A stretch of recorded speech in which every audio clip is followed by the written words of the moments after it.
नमस्कार तुमकां सगळ्यांक येवकार। आमी हालीं पळयत जाल्यार सगळ्या देशान राज्यान इलेक्शनाचें वारें आसा, वचत थंय आमकां इलेक्शनाचो फिवर दिश्टी पडटा।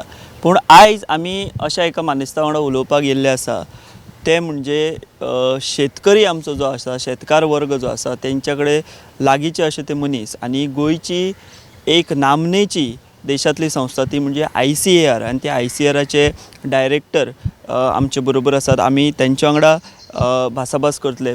प्रवीण कुमार सर, सबसे पहले मैं आपका इधर स्वागत करता हूँ, अपने टाइम दिया और हम बातचीत कर रहे हैं आज सर हम आपके साथ बातचीत करेंगे एग्रीकल्चर फील्ड के बारे में, क्योंकि ICAR एक बहुत ही बड़ी संस्था है जो एग्रीकल्चर के लिए काम करते हैं। आप इधर गोवा में काम कर रहे हैं, कैसा देख रहे हैं आप एग्रीकल्चर फील्ड स्पेशली गोवा में, और क्या इधर डेवलपमेंट हो रहा है एग्रीकल्चर फील्ड में? जो फार्मर्स है वो इनिशिएटिव कुछ नए ले रहे हैं, आपको क्या पिक्चर दिख रहा है?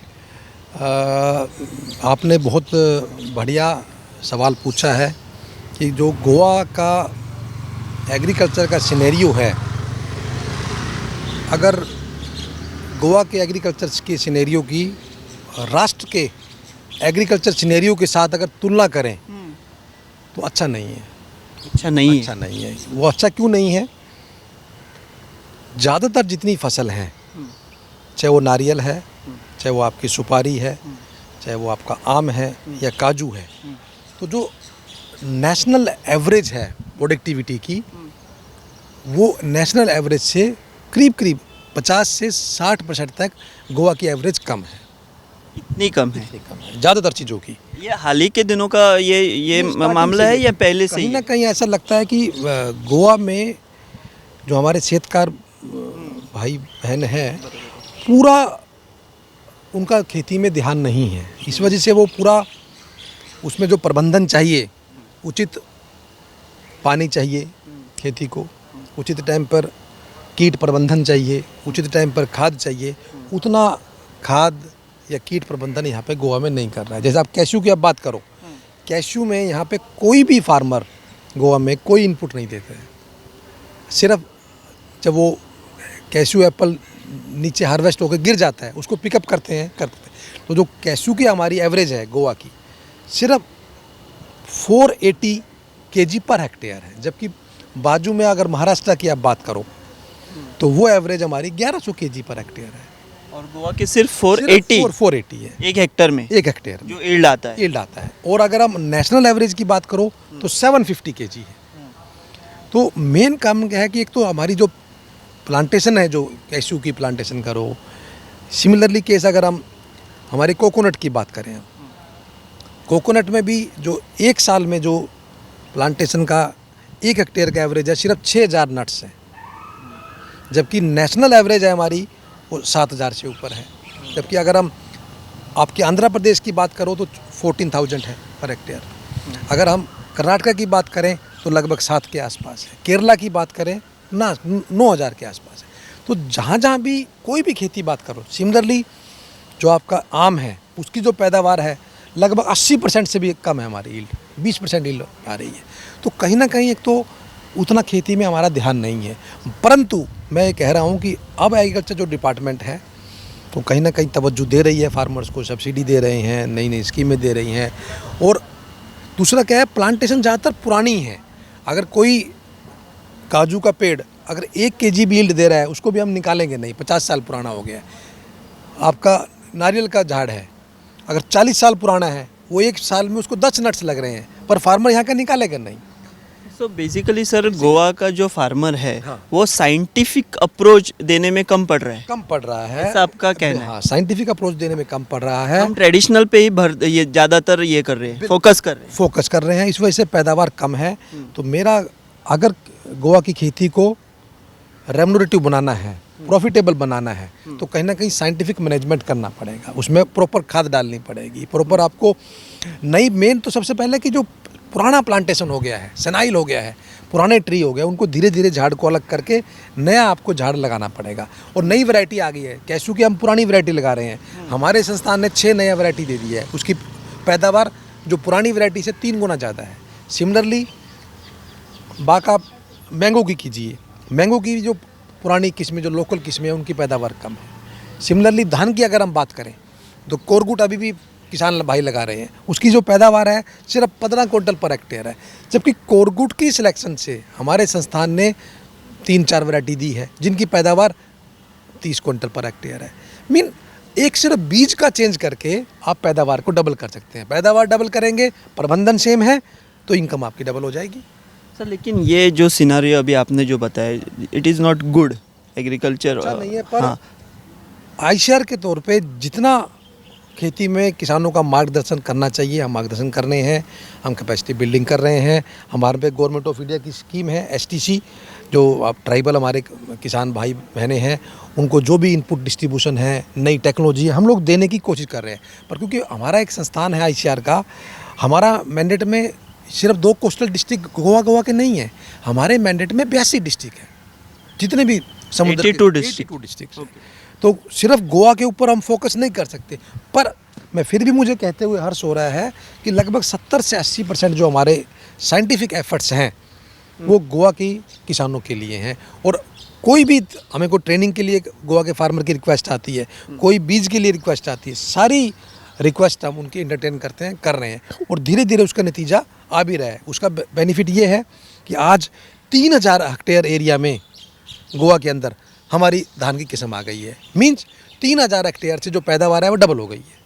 सिमिलरली अगर काजू की वैरायटी की बात करो तो आज के दिन 1600 हेक्टेयर एरिया में हमारी अपनी वैरायटी आ गई है। हमारी अपनी वैरायटी से जो गोवा की यील्ड है उसे डबल हो गई है। तो सिमिलरली पहले हल्दी यहाँ पर नहीं होती थी, अब आपने देखा है हमने बाहर से हल्दी लाए, नई वैरायटी लाए, किसानों को नई वैरायटी दी, एक सांखली में हमने प्रोसेसिंग मशीनरी भी लगाई है हल्दी की। अब धीरे धीरे हल्दी का भी उत्पादन गोवा में बढ़ रहा है।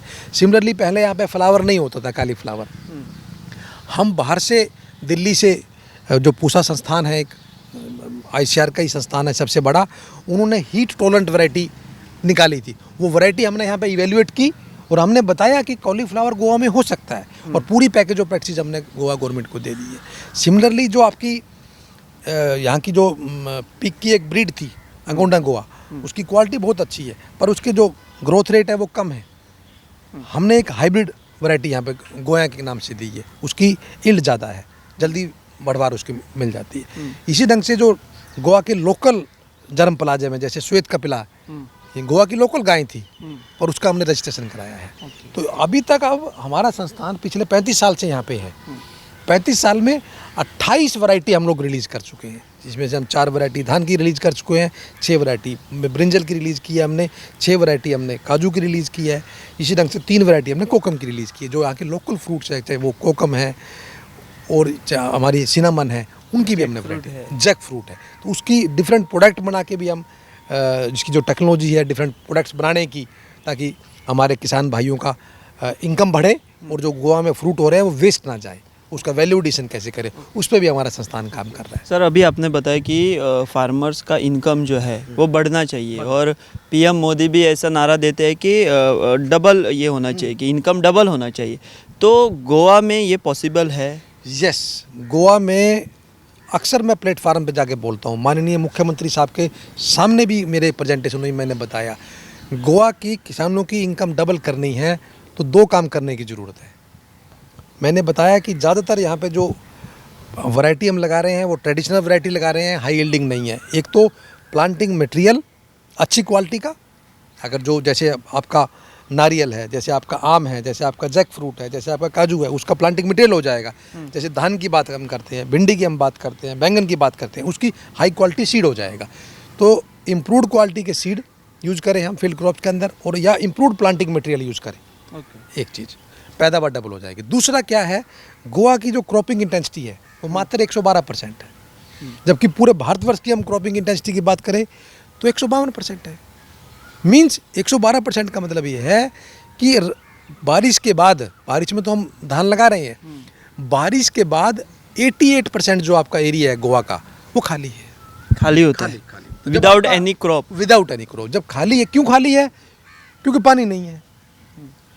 और जबकि वो टाइम ऐसा है जहाँ उस समय इंसेक्ट का भी लोड कम है, फंगस का भी लोड कम है, क्योंकि उतनी ज़्यादा ह्यूमिडिटी नहीं होती। पानी, सिर्फ पानी नहीं है, पानी जबकि 4000 mm 3000 mm हमारे पास बारिश हो रही है, तो उस पानी को हम स्टोर नहीं कर पाने। तो मुझे लगता है कि गांव-गांव में किसान के लेवल पर पानी का स्टोरेज बढ़ाया जाए और उस पानी को इस्तेमाल करके हम उसकी खेती करें रबी के अंदर। तो जैसे क्रॉपिंग इंटेंसिटी बढ़ेगी तो इनकम अपना बढ़ जाएगी आप। तो प्लांटिंग मटेरियल और क्रॉपिंग इंटेंसिटी बढ़ाने के लिए वाटर हार्वेस्टिंग स्ट्रक्चर्स आपको तैयार करनी है। हर गांव में हर फार्मर के पास, फार्मर का जो छोटा है तो कम्युनिटी लेवल पे फार्म बनाएं और उस बरसात के पानी को हम इस्तेमाल करें और उसको यूज़ करें हम। बस ये तो दो सर- काम आप कर लेंगे, गोवा के फार्मर की इनकम बढ़ जाएगी। सो सर, अभी आप जब गोवा के अलग अलग हिस्सों में जाते हैं, वहाँ देखते हैं, तो आपको क्या दिख रहा है कि जो फार्मर है वो सही में उसको इच्छा है एग्रीकल्चर करने की? सब सरकार बोल रहे हैं कि हम सब सब्सिडी दे रहे हैं, हम सब सहायता फार्मर को दे रहे हैं, तब भी किधर कठिनाइयाँ आती है ऐसा आपको लगता है? क्या फार्मर ने अपनी जो मेंटेलिटी है वो चेंज करनी चाहिए? फार्मर्स में देखा धीरे धीरे मेंटलिटी चेंज करनी चाहिए, बात आपकी ठीक है, पर मेंटलिटी चेंज हो रही है। मैं देख रहा हूँ कि जैसे हम ट्रेनिंग देते हैं, फार्मर्स काफ़ी इंटरेस्ट दिखाते हैं। हम सिनामन की ट्रेनिंग देते हैं, हम टर्मरिक की ट्रेनिंग देते हैं, फार्मर्स काफ़ी मात्रा में आ रहे हैं। बैकयार्ड पोल्ट्री की हम ट्रेनिंग देते हैं और काफ़ी मात्रा में फार्मर आ रहे हैं और धीरे धीरे वो अवेयर हो रहे हैं और वो कोशिश कर रहे हैं कि उनकी इनकम बढ़े और धीरे धीरे बढ़ भी रही है। ऐसा नहीं आप कह सकते कि नहीं बढ़ रही, पर धीरे धीरे बढ़ रही है। पर मुझे लगता है ये जो दो काम मैंने पहले आपको बताए हैं कि भरपूर मात्रा में रिक्वायर्ड क्वांटिटी में planting material, good quality seed और पानी का जो समंदर, अभी वेस्ट कोस्ट की हम पूरी बात करें हम, क्योंकि मेरे क्षेत्र में बताया आपको पूरा वेस्ट कोस्ट, पूरी ईस्ट कोस्ट है। वेस्ट कोस्ट में सिर्फ जितना भगवान बारिश में पानी हमें दे रहा है, आपको आश्चर्य होगा, सिर्फ 18% पानी हम यूज कर पा रहे हैं। 82% पानी समंदर में जा रहा है, अरेबियन सी में जा रहा है। जबकि ईस्ट कोस्ट में हम बात करें 75% बारिश का पानी इस्तेमाल हो रहा है, 25% वेस्ट जा रहा है। तो यहाँ जो वेस्ट ज़्यादा जा रहा है, मेन क्या है, हमारी टोपोग्राफी उबड़ खाबड़ है, स्लोपी है। तो कहीं ना कहीं यहाँ पे क्या है, वाटर हार्वेस्टिंग हम पॉन्ड बनाए, जैसे हमने बना रखे हैं, आप देखिए पीछे, और उसका पानी का संरक्षण करें और उस पानी को अगली खेती के लिए इस्तेमाल करें। ये आप कर लेंगे तो इनकम आपकी डबल पक्का हो, डबल नहीं 3 गुना हो जाएगी, 3 गुना होने की तो संभावना। गोवा में 3 गुना यस, फार्मर प्रॉफिट ले सकता है खेती से, खेती से नॉट 2 गुना 3 गुना आप कह रहे हैं। बिल्कुल 3 गुना। सर, इस साल एक बड़ी समस्या जो फार्मर्स जो फेस कर रहे हैं वो है कैशू का ईल्ड जो है। हाँ। ये इस साल बहुत ही कम आ गया है, यानी कि आधे से भी आधा, ऐसा कोई दावा कर रहे हैं शेतकरी। बिल्कुल आप सही कह रहे हैं। तो इसका रीज़न हाँ, क्या है? मैं आपको बताता हूँ। अभी कैशू फेस्टिवल आपको जा पता, सकते हैं, कुछ दे सकते हैं इधर। हाँ, हाँ। हम आपको कैशू ओके। अभी कैशू फेस्टिवल हुआ 10 से 12 तक, मैं भी वहाँ पे आमंत्रित था, मैं भी वहाँ गया था। तो कैशू के जितने भी एक्सपर्ट थे वो वहाँ पे आए हुए थे, मैंने उनको भी सुना। तो ये संभावना है कि लगभग इस समय गोवा में इस बार लगभग जो पैदावार कैशू की होती है लगभग आधी होने जा रही है। मेन कारण क्लाइमेट चेंज है, उसका मेन कारण क्लाइमेट चेंज है।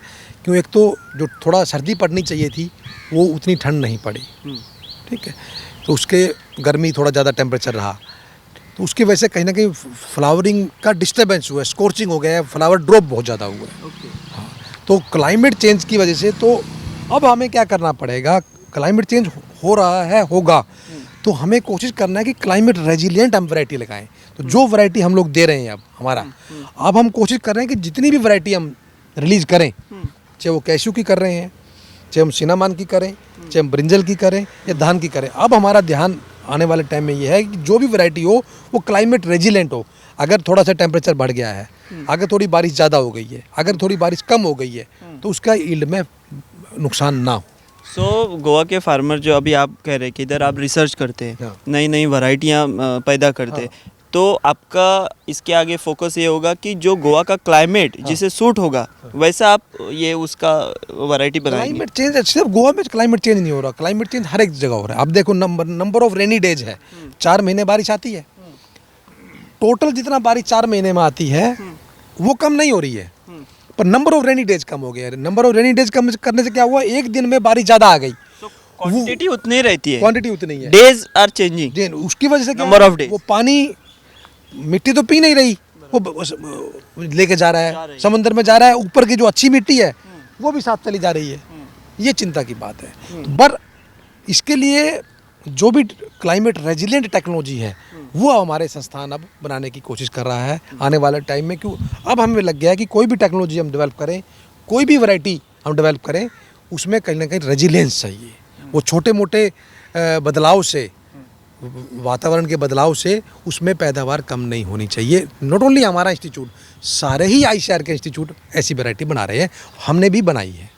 हाँ। सो सर, गोवा के फार्मर्स को आप क्या संदेश देना चाहते हो? खास करके हमारे जो यूथ है आज सिर्फ गवर्नमेंट नौकरी के पीछे भाग रहे हैं, और गोवा का कितना बहुत सारा लैंड अभी ऐसा ही बैरन है, उस पर कुछ क्रॉप नहीं लोग रह रहे हैं क्योंकि उसको डिफरेंट रीजंस है। सो उसके बाद में वो इम्बैलेंस भी हो रहा है कि गोवा खेती की ज़मीन पे कंस्ट्रक्शन आ रहा है, वैसा वो भी लोग बोल रहे हैं। तो वो सब सिनारियो देख के आपका क्या मैसेज है गोवा के फार्मर्स के लिए और ख़ास करके यूथ के लिए?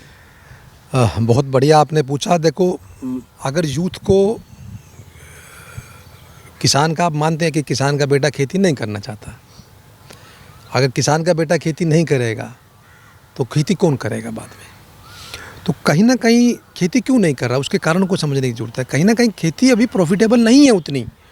तो खेती को पहली बात तो हमें प्रॉफिटेबल बनाना है। एक उसके साथ हमें एक स्टेटस को, एक रिस्पेक्ट को अटैच करना है, ताकि उसको, आज संजय पाटिल जी आए, आपने देखा, वो गर्व से कह रहे हैं मैं किसान है। उनके बच्चे भी कहेंगे मेरे फादर किसान है, गर्व से कहेंगे। तो इसीलिए ये पद्म श्री का जो फार्म भरने का जो निर्णय हमने लिया, क्यों लिया? इसीलिए लिया कि खेती के साथ गौरव को अटैच करें हम। एक तो यह है कि उसकी खेती की हमें इनकम बढ़ानी पड़ेगी। एक यूथ को अट्रैक्ट करने के लिए गोवा में, मैं बता रहा हूँ आपको, खेती में अपार संभावनाएं हैं। क्योंकि अभी तक गोवा को सिर्फ बीच से मानते हैं कि बीच टूरिज्म, पर गोवा में मुझे लगता है जितने सुंदर बीच है उससे भी सुंदर हमारे हिंटरलैंड्स हैं। एग्रो इको टूरिज्म सेंटर तो हमारे कुलागर कॉन्सेप्ट है। तो आपने देखा है कि गोवा में फिलहाल 13 functional agro eco tourism centre है, जैसे सहकारी वाला है, एनवी इको फार्म है, हमारा भी हमने बना रखा है।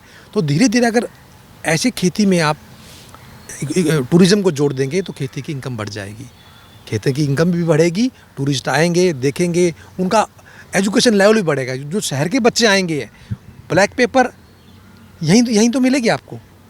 हरियाणा या पंजाब से कोई टूरिस्ट आ रहा है, उसने ब्लैक पेपर नहीं देखी है। हरियाणा पंजाब से कोई टूरिस्ट आ रहा है, उसने नारियल का पेड़ तो देख लिया होगा, पर नारियल लगा नहीं देखा, वो यहीं पे देखेंगे। तो जो वो टूरिस्ट बहुत आ रहे हैं, तो उनको आप यहाँ की चीज़ें दिखाएंगे तो वो बहुत अट्रैक्ट होते हैं और उससे इनकम बढ़ेगी। एक तो है कि एग्रो इको टूरिज्म को प्रमोट करें, तो आप देखेंगे खेती के अंदर यूथ लोग जुड़े रहेंगे, नंबर 1। दूसरा, मैंने आपको बताया खेती में इनकम बढ़ानी पड़ेगी, और यहाँ के मेरे किसानों से, भाइयों से यही मेरी प्रार्थना है, अगर उनको अपनी इनकम बढ़ानी है, खेती को प्रॉफिटेबल बनाना है, एक तो जो भी प्लांटिंग मटेरियल है, जो पुराने आपके पेड़ हैं, पुराने जो झाड़ है, पैदावार नहीं दे रहे हैं, धीरे धीरे उनको रिप्लेस करके नए हाई क्वालिटी प्लांटिंग मटेरियल का यूज कीजिए। कुछ जो प्लांटिंग मटेरियल हमारे पास अवेलेबल है हम देने को तैयार हैं, बाकी कहाँ से मिलेंगे, बाकी प्रचुर मात्रा में हम उनको एड्रेस देने को तैयार हैं। देखो हमारे पास ज़मीन लिमिटेड है, सबको तो पूरा नहीं दे सकते हैं, पर थोड़ा थोड़ा झाड़ हम देंगे, उसको आप मल्टीप्लाई कर सकते हैं। एक तो ये। दूसरा, वो अपना जो भी खेत में बारिश हो रही है, खेत का पानी खेत में रखें। हर आदमी, चाहे छोटी जो ज़मीन भी है, वो अपना पोंड बना ले, ताकि वो इतना पानी स्टोर कर ले ताकि वो बारिश के बाद एक फसल जरूर ले, खेत को खाली मत छोड़े। तो दूसरी आपने बात करी, कुछ दूसरी लैंड है जो खाली पड़ी है, कि जो किसान के बैरन है, वो बैरन पड़ी है, वो किसी की नहीं है या कम्युनिटी की है, उस पर मैं इसलिए कमेंट नहीं कर सकता, वो पॉलिसी मैटर है। सर, खुद के जो फार्मर है, मैंने जो देखा है, मैं लोकल इधर देख रहा हूँ, उनका ज़मीन भी वो बैरन, मैं वही तो कह रहा हूँ, उसको वो आबाद करने के लिए, जैसे खजान लैंड, आपकी खजान लैंड के लिए हमारे पास धान की किस्म की वैरायटी है, आप वो लगाइए, कोरगुट से डबल पैदावार दे रही है, हम आपको बीज देने को तैयार है, हम आपको कैसे पैदावार करनी है वो बताने को तैयार है। तो मुझे लगता है कि जो भी ये बैरन लैंड पड़ी है उसको हमें फिर से आबाद करना पड़ेगा, और नया बीज लगाएं, अच्छा बीज लगाएं, अच्छा प्लांटिंग मटेरियल लगाएं, और हर किसान अपने खेत में पोंड बनाए, उसमें पानी भरे, उस पानी को धान के बाद सब्जियां लगाएं, उसमें पैदा करें। तो 2 फसल जरूर ले, एक सब्जी ले और दूसरा धान ले। 2 सब्जी लेंगे तो आपकी इनकम डबल पक्का हो जाएगी, और अगर साथ में आपने एग्रो इको टूरिज्म को जोड़ दिया है तो इनकम 3 से 4 गुना हो जाएगी। टूरिज्म के अंदर अगर खेती को टूरिज्म के साथ जोड़ दिया 3 से 4 गुना इनकम हो जाएगी आप। सर हम आपको अभी हमारा समय हो चुका है, आपने बहुत इन्फॉर्मेशन हमें बताई। एक जैसा पॉजिटिव पिक्चर भी आपने हमको बताया कि गोवा में जस्ट डबल नहीं तो ट्रिपल भी इनकम फार्मर का हो सकता है। बिल्कुल। और सर हमको ये भी मालूम है कि आईसीआर जो आपकी संस्था है उन्होंने हमारे संजय पाटिल जी को पद्मश्री मिलाने के लिए और दिलाने के लिए जो प्रोसेस होना चाहिए वो सब आपने किया है, सब आपने मेहनत की है और उसका फल भी अब हमको मिल गया। हमारे सब फार्मर फ्रेटर्निटी के लिए ये अभिमान की ये जो है वो एक खीण था, वो हमको कोंकणी में उसको खीण बोलते हैं, क्षण जैसा बोलते हैं, वो हम सबके लिए बहुत प्राउड फील हो गया। इसके लिए भी आपको हम धन्यवाद बोल रहे हैं। और जब जब हमें इस रिलेटेड जो कुछ जानकारी चाहिए होगी तो आप हमको ऐसे ही मार्गदर्शन करेंगे, ये हमको मालूम है। हम आपके पास आएंगे फिर एक बार और जो कुछ खेती या एग्रीकल्चर रिलेटेड जो इन्फॉर्मेशन चाहिए वो हम आपसे लेंगे। आपने हमें समय दिया और ये सब एक्सप्लेन किया, इसलिए गोमंतक टीवी के माध्यम से हम आपका शुक्रिया अदा करते हैं और हम यहाँ रुकते हैं। तर आम्ही हांगासर पळयलें की प्रवीण कुमार जे ICR संस्था जी आसा त्या ICR संस्थेचे ते हांगासर डायरेक्टर जावन आसात आणि 82 जिल्हे ह्या संस्थे अंडर येतात। सो ते सगळ्यांचे ते काम पळयतात। ताणें सांगलां की गोंयान फक्त डबल न्ही, जर शेतकार तेका एग्री टुरिजमाचो जर कॉन्सेप्ट आपल्या कुळागराक किंवा बाकीच्या कॉन्सेप्टाक जर तो लायत आनी हें करीत जाल्यार डबल न्ही जाल्यार टिबल चौबल सुद्दां एग्रीकल्चराचें इनकम जें आसा तें जावपाक शकता। सो आमी हांगाच थांबतात, तुमी पळयत रावात गोमंतक टीवी।